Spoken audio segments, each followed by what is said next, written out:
बख्तियार खिलजी ने नालंदा यूनिवर्सिटी को जलाया, लेकिन क्यों? क्या सिर्फ जेलसी में?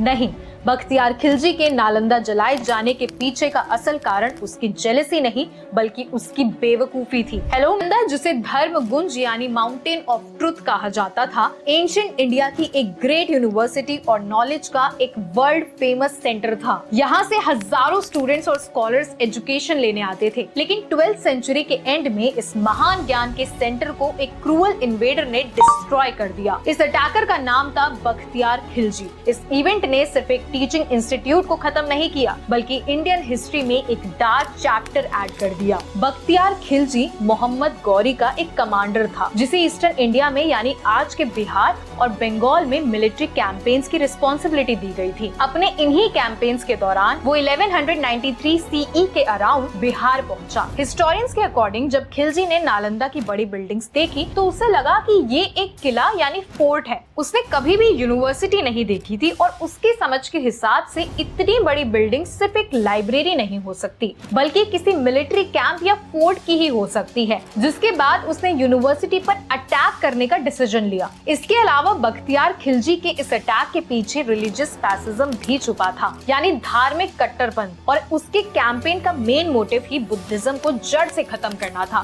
खिलजी और उसकी आर्मी के कैंपेन्स का एक और मोटिव खजाना लूटना भी था। नालंदा को किंग्स और मर्चेंट से बड़े बड़े डोनेशंस मिलते थे, जिससे यहाँ बहुत खजाना जमा था। इस खजाने को लूटना भी अटैक का एक रीजन था। नालंदा सिर्फ एक रिलीजियस प्लेस नहीं थी बल्कि ये नॉलेज, फिलोसफी, मेडिसिन, साइंस और एस्ट्रोनॉमी का एक हब था। खिलजी को ये पता था कि नालंदा इंडिया की इंटेलेक्चुअल पावर का सिंबल है। इसको खत्म करने का मतलब था कि इस एरिया की इंटेलेक्चुअल बैकबोन को तोड़ना और अपने रिलीजियस और कल्चरल सुप्रीमेसी एस्टैब्लिश करना। नालंदा की विशाल लाइब्रेरी को स्पेशली जलाया गया था। ऐसा कहा जाता है कि उस आग में लाखों मैन्युस्क्रिप्ट्स और रेयर बुक्स कई महीनों तक जलती रही। जरा सोचिए, आज हमारे पास हजारों साल पहले लिखी हुई वो किताबें होती, वो नॉलेज होता, तो आज इंडिया सिर्फ सोने की चिड़िया कहा नहीं जाता बल्कि सचमुच होता। अगर आपको मेरी वीडियो अच्छी और इन्फॉर्मेटिव लगी हो तो वीडियो को लाइक करिएगा और अपना